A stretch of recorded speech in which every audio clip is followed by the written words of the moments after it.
This episode is sponsored by BirthCo. BirthCo is a perinatal holistic healthcare center offering specialized services for pregnancy, postpartum, and pediatrics. BirthCo services include chiropractic, rehab, massage, and functional nutrition. Mention this podcast at your first appointment at BirthCo and get 20% off any of their services. BirthCo has convenient online scheduling accessible at birth-co.com. The information provided on this podcast is for general informational purposes only and is not intended as a substitute for professional medical advice, diagnosis, or treatment. Always seek the advice of your qualified health provider with any questions you may have. Never disregard professional medical advice or delay in seeking it because of something you have heard on this podcast. Reliance on any information provided here is solely at your own risk.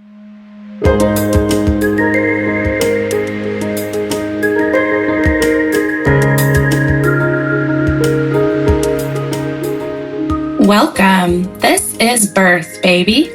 Your hosts are Sierra Morgan and Samantha Kelly. Sierra is a birth doula, hypnobirthing educator, and pediatric sleep consultant. Samantha is a birth doula, childbirth educator, and lactation counselor. Join us as we guide you through your options for your pregnancy, birth, and postpartum journey. Thank you to our listeners for your continued support. If you enjoy our content, please be sure to like, follow, rate, and review wherever you listen to podcasts. This helps us gain visibility to other people that could benefit from listening in.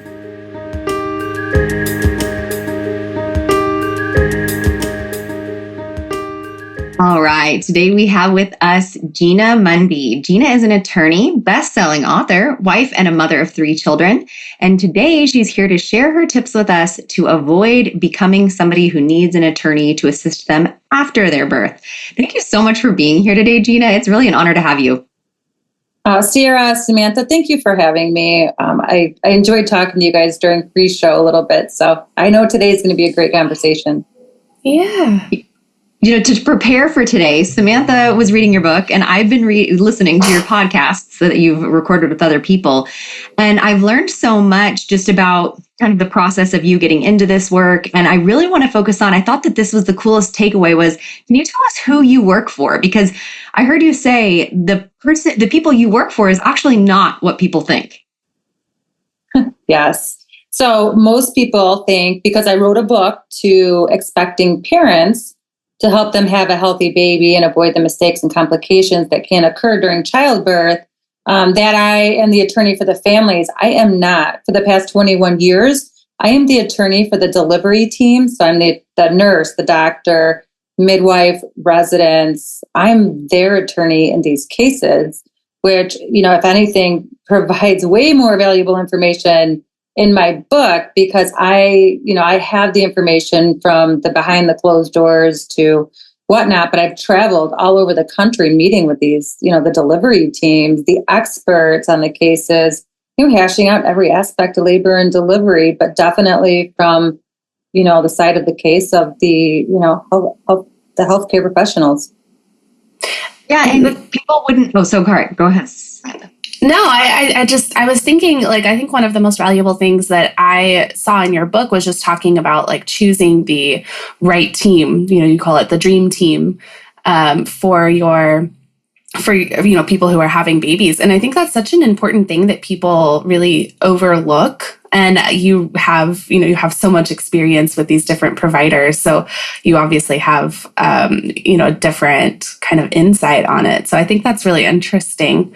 So in your experience, what would you say is the key to finding the right provider for someone's birth?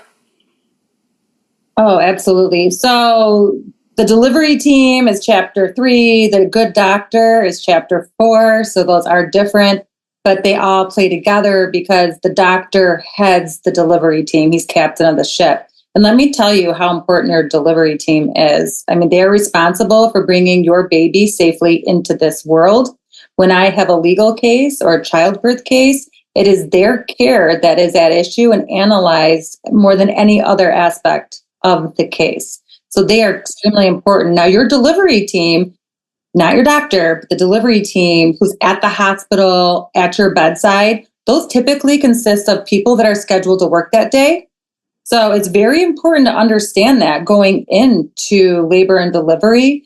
And if you're not a fan of somebody on your team, so you know the different teams. So I have the dream team. those are, that's who you want. They provide good care. They're looking out for your best interest. You're comfortable with them. And I go through what the dream team is. But let's say you have the team, I call it the team with the bad apple. Now you don't like somebody on your team. My book goes through, okay, how can you switch them out, or what can you do, in that case. And then, of course, you probably saw earlier in my career. So my first case was in February 2003. And back then, there were a lot of baby cases. And I call the teams sometimes Bush League. And that's when there was more than one person that you were not a fan of on your team. I even go through those, which this day and age, 21 years later, very, very uncommon. Haven't seen those in a long time. But in case somebody got one of those teams, I wanted to include it. But basically, your doctor heads that team. We got to realize doctor is most likely not going to be at the hospital unless they're taking a 12-hour shift. Usually they may come in early in the morning before they go to their office. They may come in another time if they need you, or sometimes, they just really kind of come in to catch the baby. So having that doctor to head the team is absolutely critical, because they're not at the bedside. So then if there's a concern about you, if there's a concern about baby, or things are changing and they have to contact the doctor, hopefully your dream team has to contact the doctor. They communicate, and then doctors make recommendation. Your dream team comes back to you and says, well, doctor says this. So, having that good doctor that can communicate and whatnot is absolutely huge. But when I start that chapter 4 on how to find the good doctor, I point out that OBGYNs, those are the doctors that deliver babies. I have analyzed these doctors for a very long time, because ultimately, since they do head the teams, is really their care that's at issue.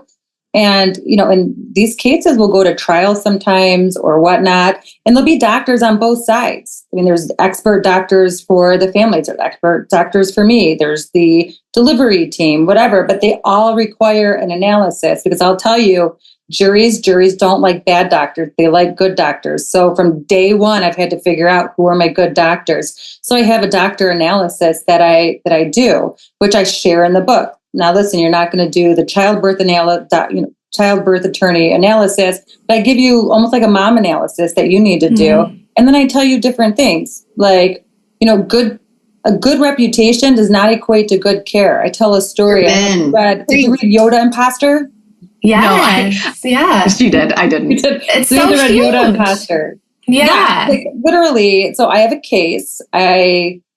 There's a case with the birth of a baby, something happens. And just so your audience understands, when there's a childbirth case, this means that during the birth of a baby, something went wrong and baby's not born healthy. When I say baby's not born healthy, I mean permanently not healthy. Some babies pass, some moms pass. So these are big cases. The big ones, yeah. Yeah. And so basically, in that case, baby was born, there were complications. One of the nurses that were on the delivery team left the hospital system. 2 years later now, when we're working up the case and whatnot, I meet with that same nurse. She was now at a different hospital system, and she sees the name of a doctor in the records. And she goes, oh, that doctor? Well, we call him Yoda. And I responded immediately, do you call him Yoda because he looks like Yoda? I didn't think he looked like Yoda. There's no way we're talking about the same doctor. She clarifies we are talking about the same doctor, and goes on to explain that he's a wise old physician that does such great things for his patients. I'm sitting there now, jaw dropped, going, you might want to Google Yoda, because he was actually accused of doing, some pretty bad things to his patients. And it was a lot of patients. I mean, it must have went down right after she left the hospital system. But she thought this doctor was the best thing since sliced bread. And I'm like, what? So It's important to understand that, no, good reputation does not equate to good care. Physicians try to, build their reputation because they're going to get more referrals. They're going to get more patients and whatnot. So that's, keep that in mind. But ultimately, I go through, following your instincts, watching how they communicate to you. Do they communicate? Do they explain things? Do you feel like you can ask them anything? If you ask them a question, do they elaborate? Just keep in mind how they communicate with you is likely how they communicate with their delivery team. So if they're short, don't have time for you, that's a problem. Yeah. And I teach childbirth education, and I tell people, I want you to ask questions early and often to your provider, whether that's a midwife or a doctor or whoever. And I want you to not only listen to their answers, but how they're receiving your questions. Are they annoyed? Are you like, do they feel like you're wasting their time? You know, the red flag isn't always in the answer. Sometimes it's in the delivery. And something else you said that really sparked something, which is so true. One of them is you saying, you know, the reputation. We have people all the time that choose high intervention, not evidence-based doctors who are like, oh my gosh, I love them. They saved me and my baby. And I'm like, they put you in a position to need to save you and your baby. But the things that they were doing were not safe. And then therefore they needed to save you. And now you think that they're God, you know? And one other thing that you said was about the nursing team, and then really the doctor is the leader of the ship. And that is so true. You know, these nurses work for many doctors. They work for any practice at the hospital. They could have any of those doctors, you know, they could have 3 rooms with 3 moms having babies, and all 3 of them have different providers.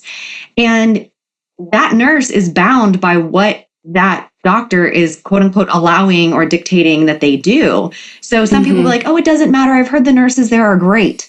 I'm like, yeah, the nurses are great at that hospital, but all of those providers are not created equally. And each one of them is her boss, depending on which room she's in. Oh, so absolutely. That's such a great point. And that's why you're a labor and delivery nurse. Now, listen, I love labor and delivery nurses. They are a different breed of people. They really can be just, gosh, you get a good labor and delivery nurse, you're sitting pretty. Absolutely. So, you know, because they are. So that is absolutely huge. But yeah, they are definitely, doctors give them orders and they must follow the orders. And then once their order is up, then they, you know, if it's a Pitocin or something like that, you know, they'll have to call the doctor gives them more orders, and they're following the doctor's orders. Yeah, absolutely. But if you get a good labor and delivery nurse, though, they'll stand up to some of the doctors, or they will, you know, they may not be just cut and dry. They'll work with you, because they can be a huge advocate as well. If you have one of those kind of dream team nurses, it's always really nice to walk into a room. You know, for us, we work for the patients. We have no medical background. We're solely working for our clients. And so it's always nice to walk into a room and, connect with the nurse and realize we're on the same team here. We can work together to make this the best experience possible for our clients, which is, it's huge. That's awesome. I love it. Yeah. I mean, nurses are supposed to be patient advocates. That's what they are in the cases. They're patient advocates. And if they think a decision or something that the doctor is doing is not right, they're actually supposed to advocate then for the patient and, get their charge nurse involved. And actually in the legal cases, they have the whole chain of command issue, meaning if they believe a patient's being endangered, they're supposed to go up the chain of command. Here's the deal, though. Labor and delivery nurses might be the busiest people alive, because seriously, they run so hard. Like, especially if the unit is busy. So if you read this in the book, a common issue in my cases is that it's a really busy day on the unit. So the nurse is always going to try, most nurses, obviously in every profession, you have your bad apples, but most nurses are going to try to be your patient advocate, try to be there. But when they have 3 patients, when they're running hard, they're thinned out, especially if they have something like 2 Pitocin inductions. Oh my goodness. Yeah. So they're patient advocates. Would you believe that we've experienced as doulas, nurses that are so busy that they have told clients or our clients, but their patients, just have your doula come in early because I can't really be in here to watch you. Like, we're so busy. What? Like, I'm not a nurse. And then also I've been asked, and I know other doulas that have been asked, when in labor, the nurse is like, I have to run to this other room. Can you watch the monitors for me real quick? Just call me if it gets below this. And I'm like, yeah, my hands are up. Like, that is not my job. That very scary. Out of our scope. It's out of my scope. I don't want to be responsible if something happens to this baby, Right. Yeah, but I'll tell you, I love that you guys are doulas. I love that you're there as a childbirth attorney. I don't know if you've seen on my social media, or in my podcast, but I literally am known for saying I love doulas. So I only see the bad stuff, right? Stuff that goes wrong, the complications, sick babies, sick moms. I have never had a doula in 21 years of practice be a fact witness in a case. So if mom has a doula at any point during labor or even during her prenatal course. So if had a doula that was teaching her, educating her, or anything, that doula would be a fact witness in my case. If doula steps foot in the hospital during labor, doula would be a fact witness in my case. I have never had a doula in any of my cases. I am convinced that doulas help bring babies safely into this world.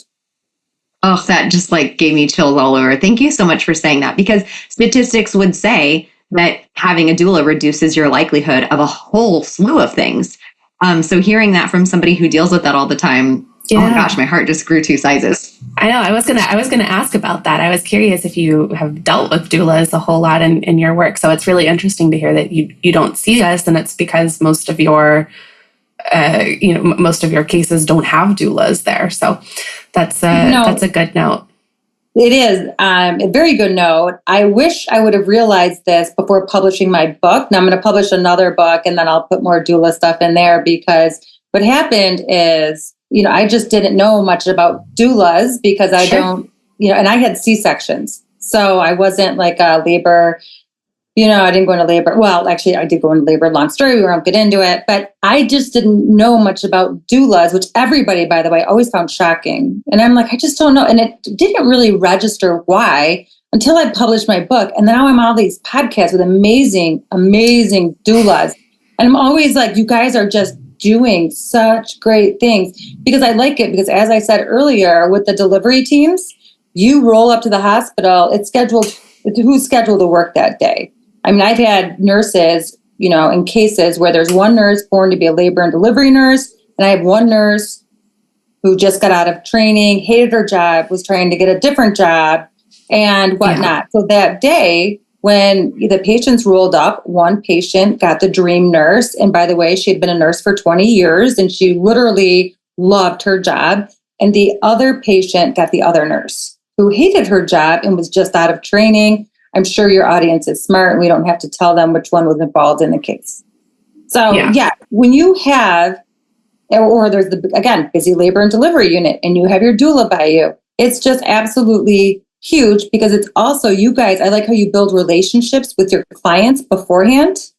So then that way they trust you, they know you, you've had these discussions. I love how doulas educate them. That's huge, because that's one of the big lessons in preparing for childbirth or lessons from the baby cases is preparing for childbirth. And I know you guys do a great job educating the clients. So I see why doulas and what you do for your patients, and patients who have doulas, they're not involved in my cases. Yeah. And one of the interesting things, oh, sorry, go ahead. No, and by the way, so then I had to ask my baby lawyer friends if they have doulas in their cases or ever. No, I still can't find a case where a fact witness was a doula who was present at any point during labor. If I do find one, I'll let you know, but I can't find them. Why? Why can I find them? Because obviously you guys are helping these parents bring babies safely into this world.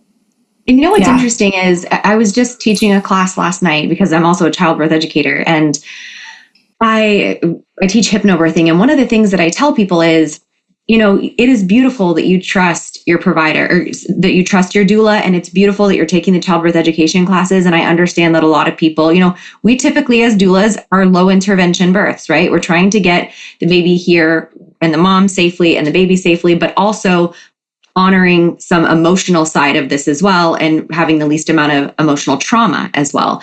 But I said, if you have a doula and they're in the room, and not everybody who takes my class is our client, that some of them have other doulas or none. And I say, you could be in labor and something is being offered to you or being told that it needs to be done. And because so many people have this really jaded, not so great view of the hospital world and the doctor world, they automatically think that it's not needed.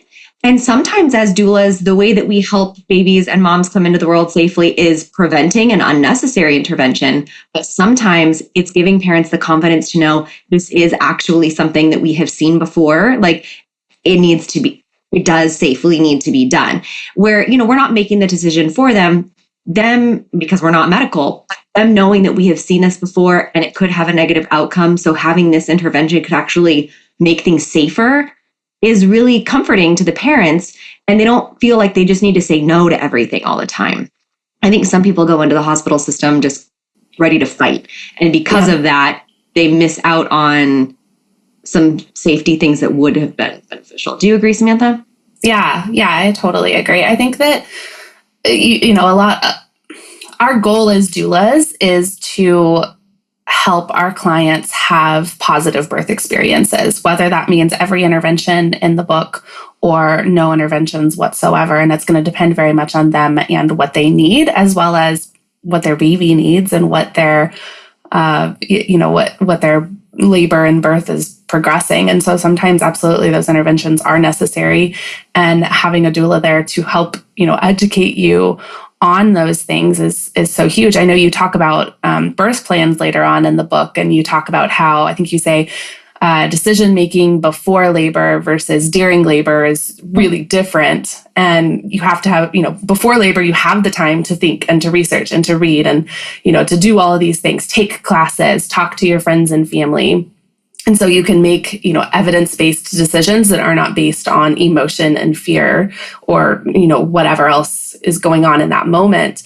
Whereas, right there in that moment, if you're having to drink from the fire hydrant with all of this information being tossed at you, it's so hard to make a, true informed decision. Oh, 100%. 100%. Yeah, that chapter, it's funny.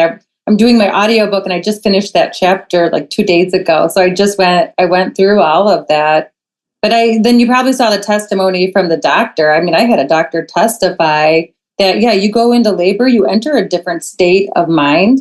Yeah. And he testified, I threw it in the book, that he thinks all decisions should be made before labor, which is impossible to do. But basically, I think he said actually mom should be given all of her options before labor, because she does enter a different state of mind. But also in preparing, for labor and delivery is also understanding that it's almost impossible to prepare because everything, may change or whatnot. So the act of preparing is just absolutely, absolutely huge to help you make those good decisions. And having a partner, whether that's a romantic partner or a sister or an aunt or somebody that's going to be in there with you, that also is educated and knows what you want beforehand, so that they can help you navigate, or a doula, but, also a doula, but really somebody also that's like a family or really close friend, because they're going to help you be able to navigate those decisions a little bit in the moment. I'm really excited to get into this next question, because one of the things that when I was reading a part of your book and that I've heard in the podcast is you said that almost every case you deal with starts with one thing, and it may or may not start with a P. Can you talk to us a little bit about that? Of course. So the number one most common fact and issue in a childbirth case is the drug Pitocin. Pitocin is used to induce mom's labor. It makes her uterus contract, then the body has its cues and mom's supposed to go into labor. And, I like how you guys were talking about the interventions and how, hold on.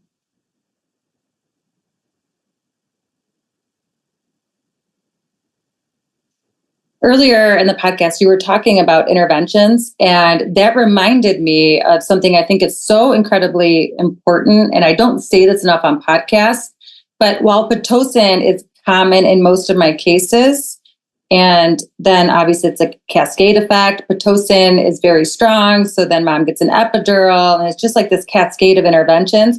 What I don't see in a lot of my cases are spontaneous vaginal births with no intervention. I just like to throw that out there. So, sometimes when people, they don't want their interventions, I can tell you I don't see a lot of those. My cases really involve like the ones with a lot of interventions. So when you are offered interventions and whatnot. Those are extremely important decisions. And I like how you guys, you understand it, you've seen it. So you can give your clients like the go ahead and whatnot. So basically, chapter 11 are the reoccurring issues and facts in the baby cases. Unfortunately, because I do see the same ones. So number one is Pitocin. And then I also authored a subsequent chapter. It's the very last chapter of the book, chapter 14, how to have a safe Pitocin induction. Pitocin is a very individualized drug. Everybody responds differently. However, like we talked about earlier, what happens is a doctor will just make orders for Pitocin and the nurse just follows the orders. But the drug is extremely individualized. Your nurse, you need to have that conversation. You know, if the nurse wants to increase your Pitocin, find out how much are they increasing your Pitocin. Now, I go over all of this in the book. So Pitocin is actually extremely easy to understand. Literally, they typically start at 1 and they go to 20. They can start at 1 and they can go up by 2. Some doctors like to go 2, 4, 6, 8. Some doctors like to go 1, 2, 3. So you got to figure out, is your doctor go by 1, your doctor go by 2s? Personally, as a when I was first a doula, sometimes it was 6 by 6. I remember having to help advocate to not have 6 and then 6 more and then 6 more, which is crazy to me. Yes. So other countries do that. I have not seen that so much I've seen 3s a couple earlier, but they're pretty around in Michigan. They're pretty 1 or 2. They've set the hospital protocols at that these days. So it's really hard to do that, but other countries do by 6. And ACOG, I think ACOG calls the high dose, Pitocin dose, you know, they start at 6 or they go up. But so that's crazy. Anyway, so when you are going to do Pitocin, or actually, even if you're just expecting a baby, you should have an understanding of what Pitocin is. Even if you're listening to this podcast and you're like, heck no, I am not doing Pitocin. Here's the deal. You're 38 weeks, you're not in labor, but you go to the hospital because something's up. And your team kind of evaluates you and baby, and there's concerns for either you or baby. And your healthcare provider is like, hey, I think it's time, but you're not in labor. You have 2 options. You have a Pitocin induction option or you have a C-section option. Which one do you want? So listen, you don't want to be reading chapter 14 if your doctor makes that recommendation. So any parent should really, expecting parents should have a good understanding of that chapter, because I've seen the Pitocin inductions gone wrong since February 2003. I've researched this drug. I've traveled the United States talking about this drug. I know the hospital protocols. I know how it's administered. It's very important to read that chapter. And listen, I don't like Pitocin. I don't. I'm a childbirth attorney. It's in most of my cases. I don't like it. I say to my doctors, I don't like Pitocin. They said, Gina, Pitocin's fine. So the doctors, the nurses, I think they all agree pretty much universally, Pitocin is safe during labor is what they tell me. But what they don't agree on is how to administer it. That's the thing. So your doctor may look at chapter 14 of my book and be like, duh, great, perfect. I hope the doctor agrees with chapter 14. Another doctor is going to look at chapter 14 and be like, no, that's too conservative, because I am definitely like a slow and steady, hit your sweet spot kind of person. And that's chapter 14. But you may have a doctor who wants to be more aggressive. I do not recommend that, because how your body responds to Pitocin, nobody knows until you try it. Until you do it. And the last thing you want to do is contract too much, because that's too much stress on babies. You know, I'm sure you teach your clients this, and I talk about it in my book, but a contraction is your uterus. So your baby's in your uterus with the placenta and the umbilical cord. And when you contract, it squeezes down on baby, and that cuts off the oxygen to baby. Nobody freak out. Babies are made to handle contractions, completely normal. But when you're on Pitocin and you have artificial contractions and you start contracting too much, it's like baby going underwater. Up, as the contraction comes down, baby is going underwater. As the contraction comes up, baby can breathe. So it's very important to understand that when your Pitocin goes too high, that could stress out baby. Listen, baby, yes, they're made to handle contractions, but they can only handle so much. So when you're artificially making contractions happen, that's when you got to be super, super careful. And that's why I like slow and steady. Yeah. So, obviously your doctor's going to go through this or whatever, but I tell you, if your doctor has a different opinion, what to talk about with your doctor. Doctors max out at 20. I say in my book, max out at 10. The Pitocin. Do you want to know what we've seen? We were talking about this before you hopped on. Sierra's top number of Pitocin that I've seen, 36. Oh. How about you, Samantha? I saw 40 once. So it was a little scary. Can you believe that? I know, we're giving her a heart attack, y'all. She's also, wow. Another thing. Yeah, you guys are going to make me freak out. Something else that you said about the Pitocin thing, Pitocin is not ideal, right? It's not the enemy in a situation that we actually need it in, and we can taper it and use it and try to make it as safe as possible if you go by some of these protocols.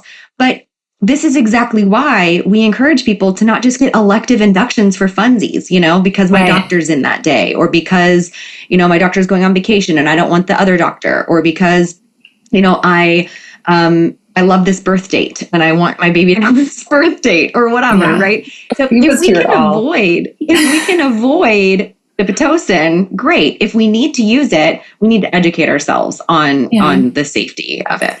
Because the other thing to think about with Pitocin too is with the spontaneous labor, your waves are starting, 10, 15 minutes apart and then kind of slowly getting closer together. And they're typically in that 2 to 3 minute apart range right at the end, right as we're approaching transition. And then you're looking at a Pitocin delivery, and what they would call adequate contractions is when the contractions are coming every 2 to 4 minutes.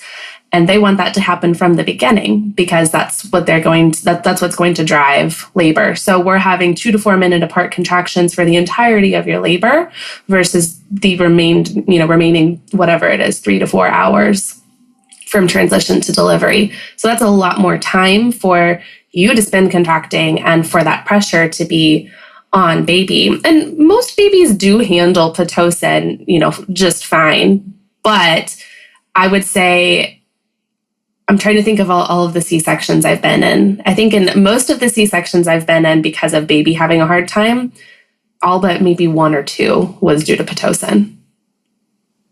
Yeah. Luckily, we don't usually get to the point of, it's an emergent cesarean. Usually we have, we're watching closely, nurses are watching closely. If the baby's not tolerating well, we're backing down on Pitocin. It's not like we only can go up, we can come back down.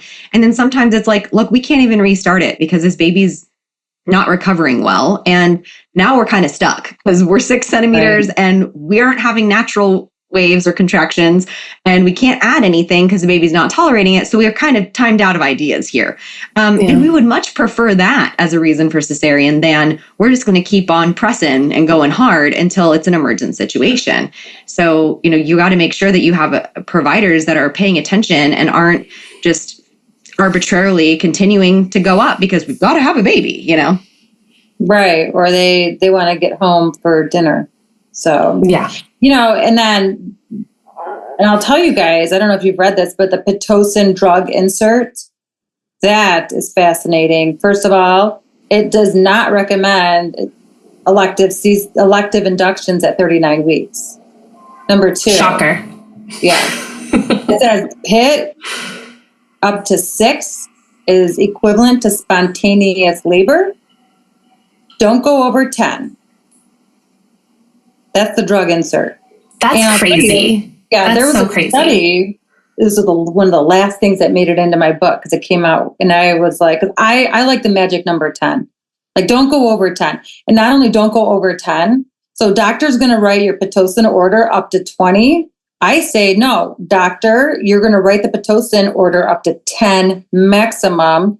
And if I do need more than 10, listen, you might need more than 10. Everybody responds to Pitocin differently.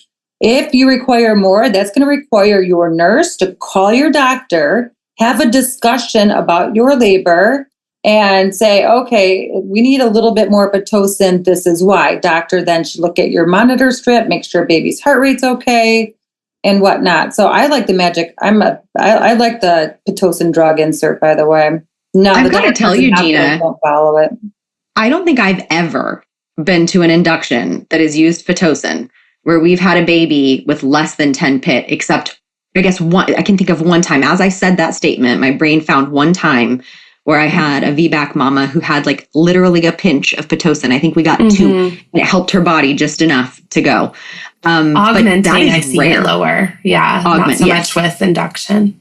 And for people listening, augmenting means, we're not starting an induction from 0 contractions. We're in labor. The waves or contractions are pretty far apart, or we just need a little bit of something to help make them stronger. And then that's an augmentation where we add it to an already existing spontaneous labor versus starting it with no spontaneous labor. Yeah.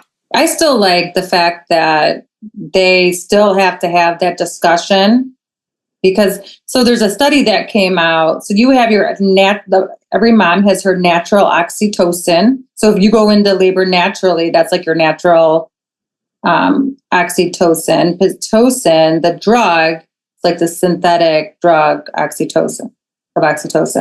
So when you give a mom Pitocin, her body then starts producing oxytocin.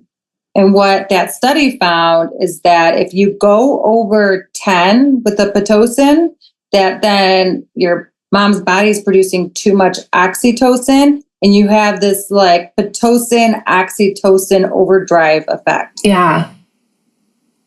So that's funny. That whole study, I threw that study in as the last thing I threw away, because I'm like, I've always liked 10.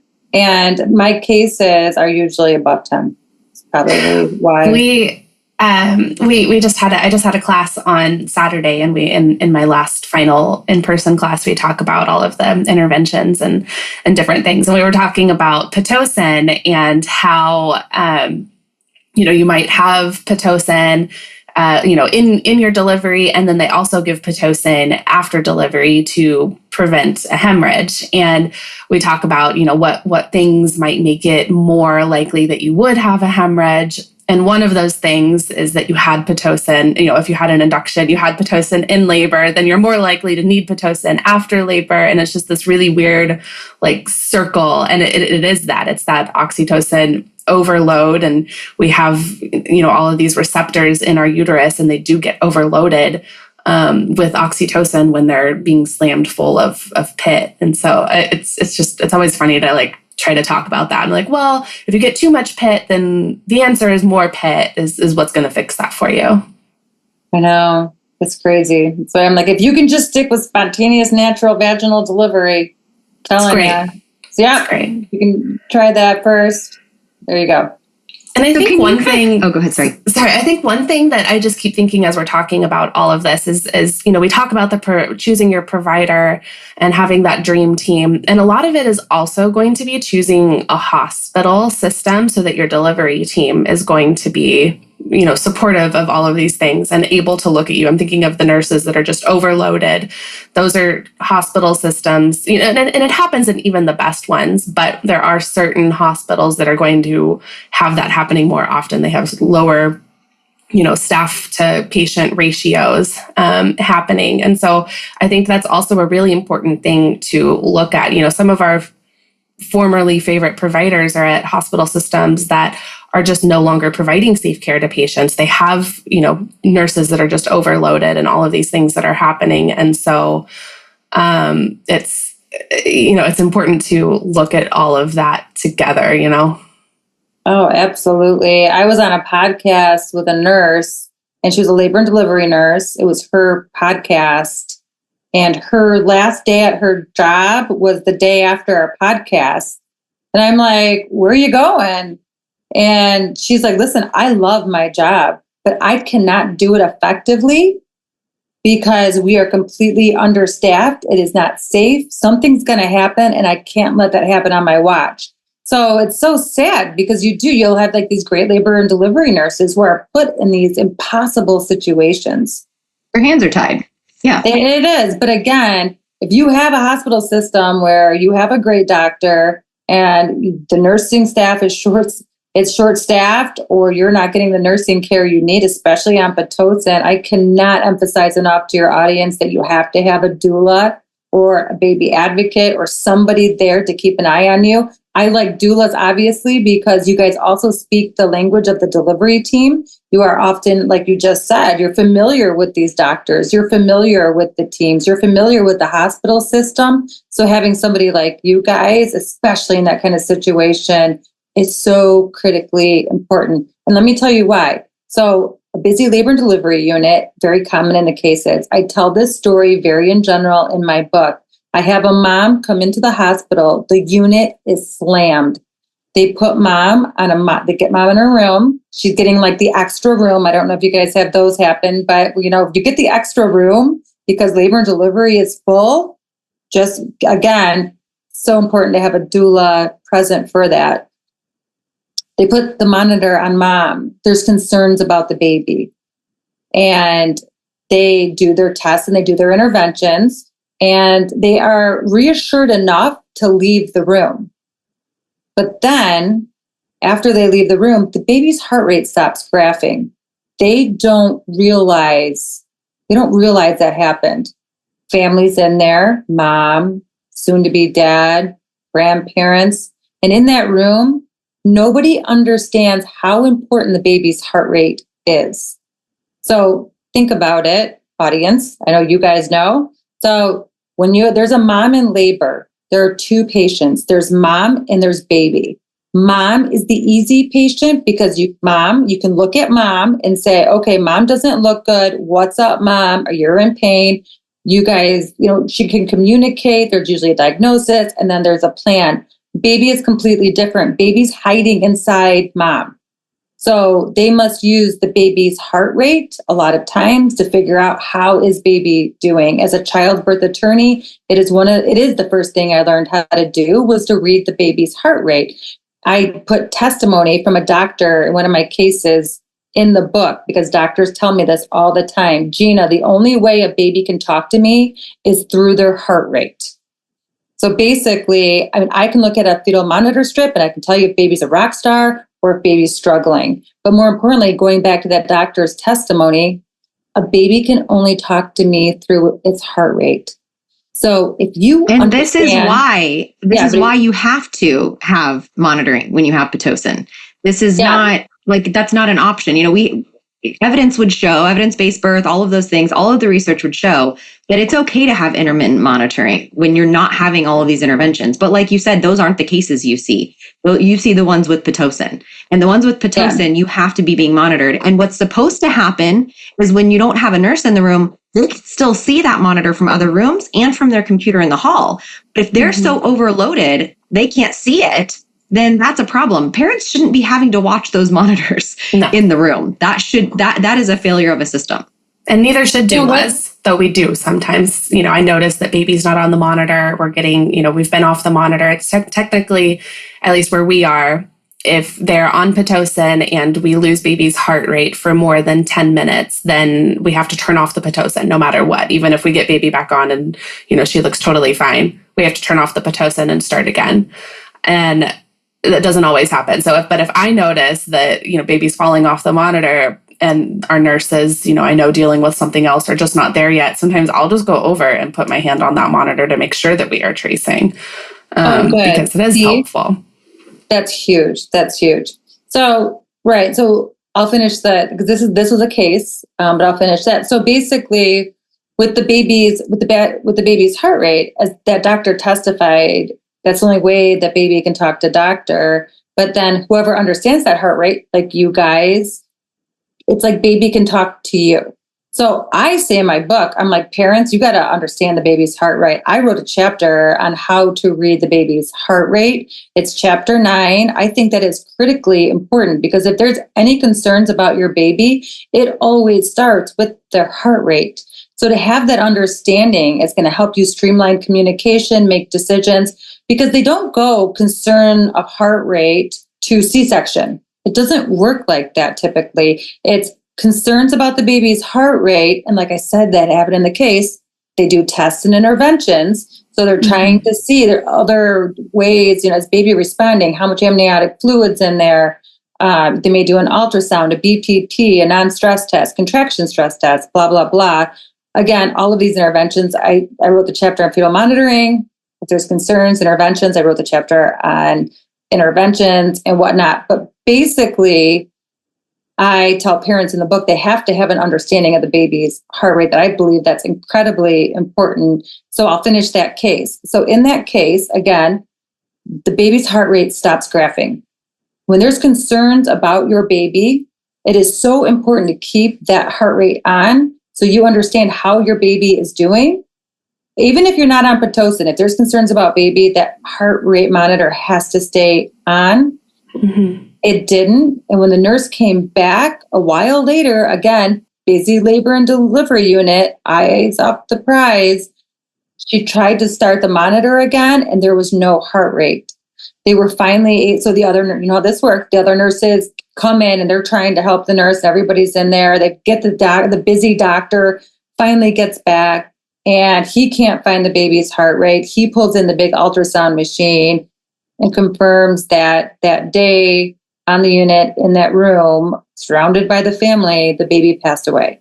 So, if you, again, like you said, if you were there, especially if there's concerns or if there's Pitocin, you're over there adjusting the monitor or whatnot. So, I wrote this in the book. I feel like the medical community wants to keep the baby's heart rate to themselves. They want to interpret it. And if you guys start trying to interpret it, they're going to slap you on the hand or something. But to me, I'm like, no, every single parent needs to understand what the baby's heart rate is, because baby's inside you, and it is the best way by far to figure out how your baby's doing, especially during something like a Pitocin induction. Yeah, absolutely. It's important and this is why we encourage, not just the birthing person, but also the, partner and anyone else who's going to be in the room to attend childbirth education so that they can have all of this knowledge as well.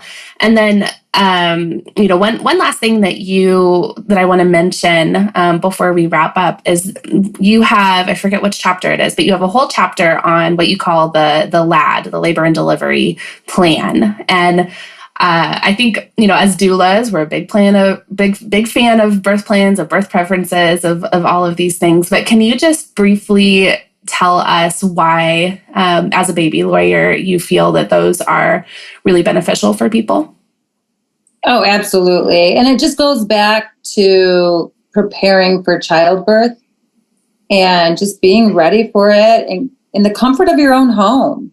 Being able to read a book like mine, being able to listen to this great podcast that you guys are out there, being able to do a childbirth class, just getting ready so you can make those important decisions. And if you're offered a couple options, you're not deer in the headlights. You are able to communicate, pivot. You understand that that's a possibility, that there are changes, in the plan.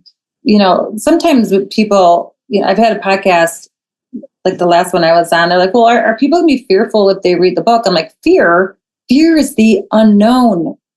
The way to overcome fear is by understanding something, using that power of knowledge, learning about it. So if you are, approached with a big decision during childbirth, you can make that using your brain and not fear.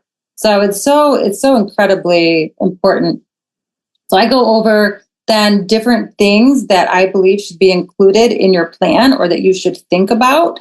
One super important thing that I don't think people understand, but it happens a lot in my cases. And again, this goes from Pitocin, epidural, I'm sure you guys have seen this, and then it'll go possibly C-section, or if baby's really close, vaginal operative delivery. So you need to figure out with your doctor, if they decide to do an operative delivery vaginally, that is the use of a vacuum or forceps, which one are they going to use?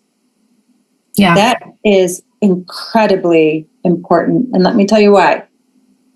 So families in my cases are minutes from a healthy baby, one decision from a healthy baby. I say that in almost every podcast. I say that all the time because it is so heartbreaking when you land on the wrong side of a close call.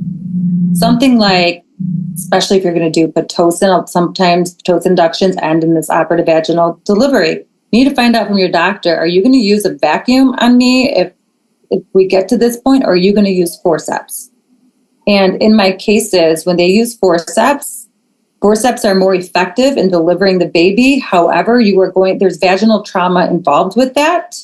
But if you have a baby that's in trouble and struggling and needs oxygen, that is the best way to get baby out.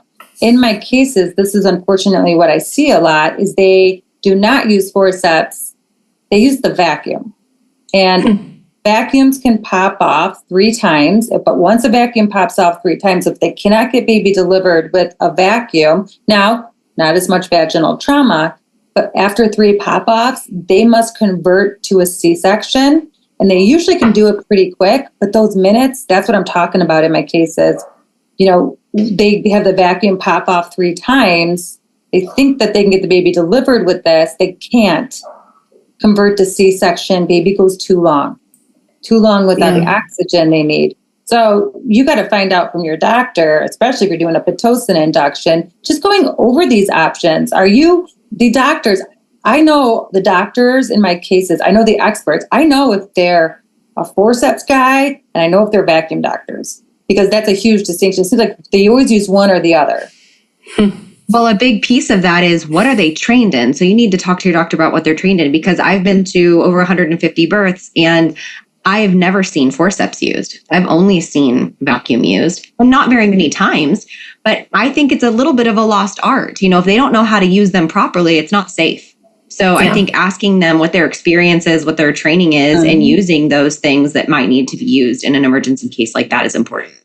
Absolutely. And, you know, it's just because in my cases, I have seen just the times where, you know, and then I'll get an expert in, and the expert's like, why didn't they use forceps? Well, yeah, unfortunately, it seems like the older doctors are using forceps, and that the younger doctors are not being trained with forceps. They're being trained with vacuums, and it's just scary. So just keep in mind, if in vacuum, you know, you got to wait for contraction, and you're pulling with the contraction. So it takes a little bit, but those, you know, so those are important discussions. Again, especially if you're having a Pitocin induction, you're going to have elective induction, you better have an idea if they're going to use forceps or a vacuum if it's needed. Just find out.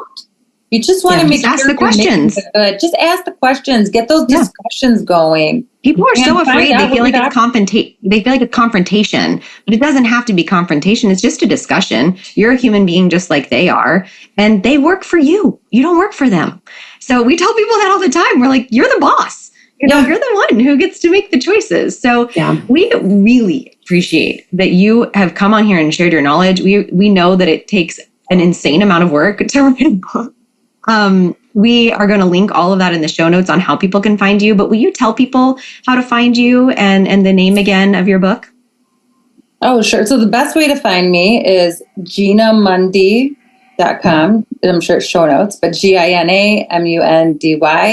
The name of my book is A Parent's Guide to a Safer Childbirth, Expecting the Best, How the Power of Knowledge Can Help You Deliver a Healthy Baby.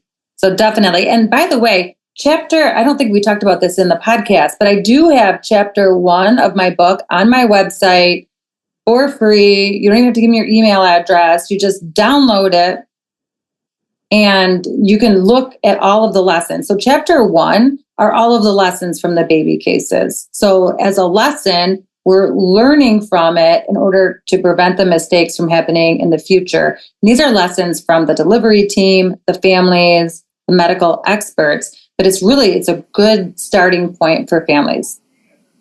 Awesome. Yeah. I appreciate it so much. Thank you for being here and taking the time out. I know you're quite the busy lady. Of course. And you know what? I love being on your podcast. I love what you guys are doing for your clients. You guys are definitely helping to bring babies safely into this world. So I likewise thank you for all your work. Thank you so much. We really appreciated having you on today and can't wait to listen to your audiobook when it comes out. You said hopefully next month, then we'll look for more from you. So thank you guys. I appreciate it. Thank you for joining us on Birth, Baby. Thanks again to Longing for Orpheus for our music. You can look him up on Spotify. Remember to leave a review, share, and follow wherever you get your podcasts. See you next week.